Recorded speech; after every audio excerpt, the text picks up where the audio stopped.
As you know, the National Partnership for Women and Families has been really focused on ensuring that everybody has the ability to achieve the highest level of health. And that really requires a focus on health equity. That means that we must focus, first of all, value everybody equally, focus societal efforts to fix avoidable inequalities, address historical and contemporary injustices, and that is how we eliminate health and healthcare disparities. The thing is that this requires intentionality. There are two paths that our society and our healthcare system can take right now.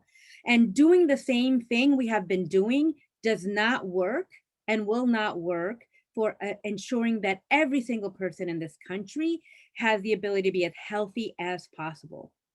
There is a peril and a promise involved. If we continue to do what we're doing right now and focus on one size fits all kinds of programs and expect that there's this invisible hand that will work by itself to be able to undo the harms and the structures that have got us into this position of having such deep health inequities, we're going to fail. On the other hand, if we make very, very intentional choices to disrupt the standard operating procedure of how our resources when it comes to health and how the risks when it comes to health risks are distributed in this country, then we can actually proactively and affirmatively end up making the choices that need to be made to ensure that everybody is as healthy as possible and that we are able to have a healthy, vibrant country and a healthy, vibrant economy. So, right now, there is an incredible amount of attention and urgency around ensuring that we choose this right path, the path towards health equity. First, it's very clear that that healthcare inequities and health inequities are extremely expensive for this country.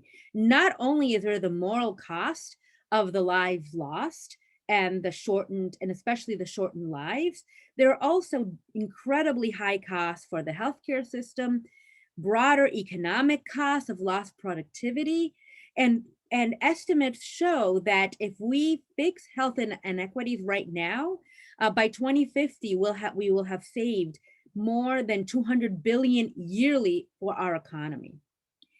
In addition to that, another imperative is a demographic imperative. Today, most of our children, more than half, are kids of color. And by 2045, the majority of people in this country, and a bit earlier, the majority of the workforce of this country is going to be from Black, Indigenous, and other people of color in this country. So it is extremely important that we understand that we have 10 or 15 years to get this right so that the kids of today are able to be truly able to thrive and be truly productive, contributing members that this society and this economy needs. In addition to that, over the last year and few months, there is an even more urgent priority, and that is addressing the COVID-19 pandemic. The COVID-19 pandemic has increased the stakes around health equity even more, especially as we saw how terrible the disparate outcomes were when it came to Black and Latino and Indigenous populations, and how that intersects with who we see and need as essential workers in this economy.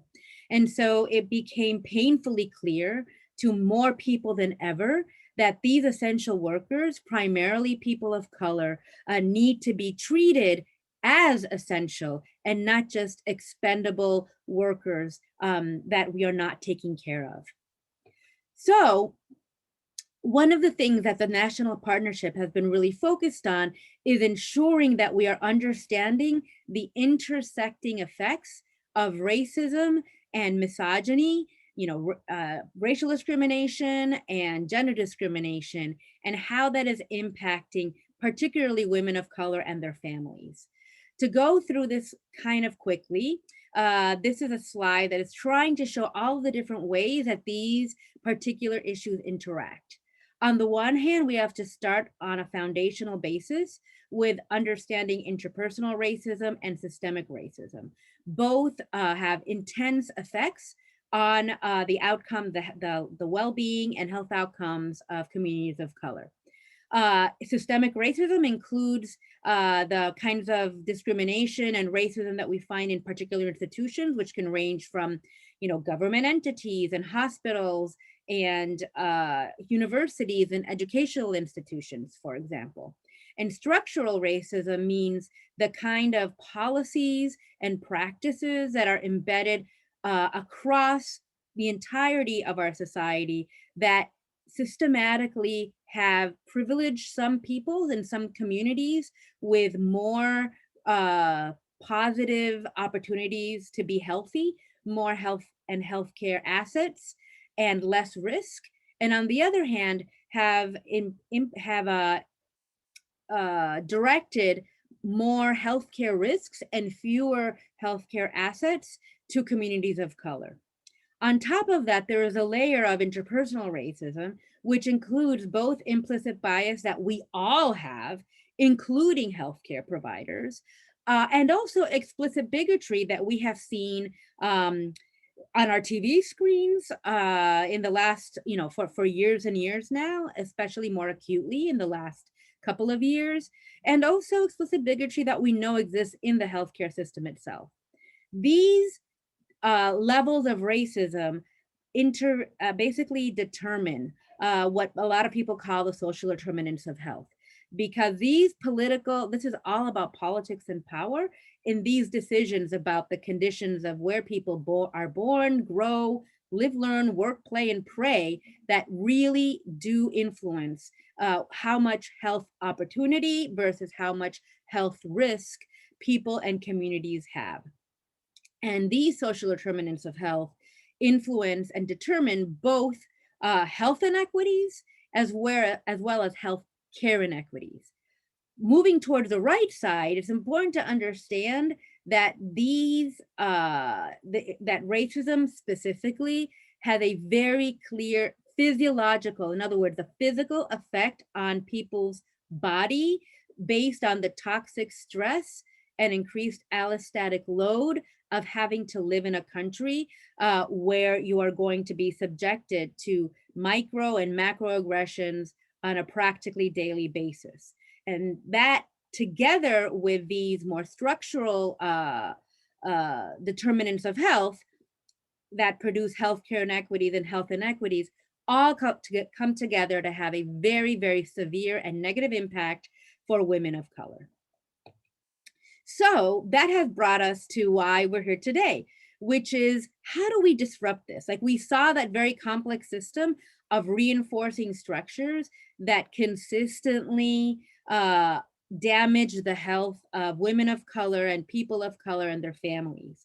And so how do we go from the standard operating procedure that has gotten us to this mess to a different future where we can be very intentional about undoing this damage? We are thrilled to introduce a suite of tools and resources designed specifically to disrupt this standard process and to center equity. By posing questions to consider and providing very specific recommendations and resources for stakeholders to apply, we want to make it easier for people to choose health equity, whatever their role is in the health and healthcare ecosystem. So this includes the what, the questions. It is directed at researchers, decision makers, and advocates so that we can truly disrupt standard operating processes so that we can achieve a much healthier, more equitable, and just society. And we do this by surfacing the multiple decision points in the cycle of health evidence and healthcare policy development and implementation so that everyone can choose health equity. So, sorry about that. So what these tools should produce is to make sure that instead of continuing to do what we're doing, which is really worsening health outcomes for people, to make sure that we are building a health equity virtuous cycle that continuously reinforces strategies to identify the drivers of inequities and to develop solutions to dismantle them. We do this by surfacing critical decision points so we aren't racing to the bottom, but instead are building pathways that spiral up in a virtuous cycle. And one of the things that's important about this cycle is that you'll see that there are, on the one hand, questions that have to do with the research that is basically providing the evidence and the information needed to make better decisions, as well as the decision makers and the advocates that use this information and evidence to develop better programs and policies and practices.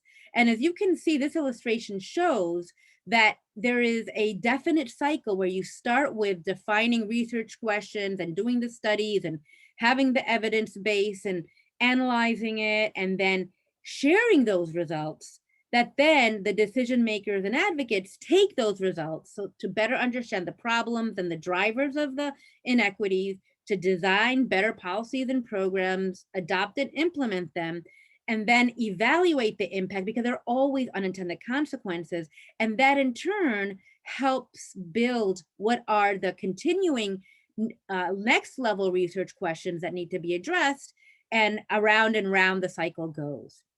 One important point to underscore is that depending on who you are in the healthcare and health ecosystem, you may start at any point of these circles, right? Like if you're a researcher who is really focused on the analysis, or if you are a researcher that works on implementation science and sharing results, you might be starting in different points of this cycle. Similarly, same thing with decision makers or advocates, right? Decision makers may be in the process, for example, of designing policies, and then advocates need to assess them to see, if they're the kinds of policies and if any adjustments need to be made, and so forth. So that takes us, let's focus very specifically on the right side of this graphic, which is for decision makers and advocates. So here are more specifically the different stages. First, we need to understand the problem. And some of the questions that we ask is, does the problem as defined prioritize an issue that people and communities care about, right? It needs to be something that is important and a high priority for them. And number two, does it address racial, ethnic, and gender health inequities as defined by those communities? Then you get to the design and assess phase. First of all, you need to be very clear that the goals, what are the outcomes that you're trying to reach, are very, very clearly defined. You need to ensure that the people and communities that are most affected, like closest to the pain, are included in solving the problem, in designing what it is that they need. Number three, we need to address these, whatever barriers are facing these structurally disadvantaged communities, right? We need to be very specific and concrete about addressing these obstacles so that you can create systems of opportunity. And fourth, you need to address differences in community level factors, right? It's not just how an individual family or an individual is experiencing their health, but so much has to do with socially determined factors that you really need to look at those community level factors. Next, you work on adopting and implementing the policy or practice, and you need to make sure that the implementation is actually tailored to the communities most in need. And that includes that you have to have dedicated funding for tailoring the design and dissemination of the policy. Second, you need to make sure that the most affected people and communities are partners in that implementation, right? You can't just parachute into a community and expect people to trust and understand what you're trying to do. You need to make sure that you're partnering with people that already have the trust of the community, and you need to pay them to do it, right? These are under-resourced communities, and it is not fair or effective to expect them to be able to do it without resources. And finally, you need to evaluate your impact because there are always going to be unintended consequences. So you need to make sure that that evaluation includes measures of impact on equity. You need to make sure that communities are involved in the evaluation, right? Because they're going to be able to see things in a perspective of what it is like on the ground, that researchers and policymakers and even advocates may fail to see. You need to make sure that there is a plan to refine the program or policy to address whatever gaps are uncovered by this evaluation. And there needs to be a plan to communicate the results with the affected communities and advocates so that we can all work together to develop, first of all, ensure that there are next level research questions to try to solve some of the gaps that were uncovered, and also better, any kinds of amendments or tailoring of the policies to address some of these concerns. And so this is the specific example of how, by asking questions at different stages of the policy and practice development and implementation process, we can do a much better job of centering addressing inequities by asking and surfacing the right questions.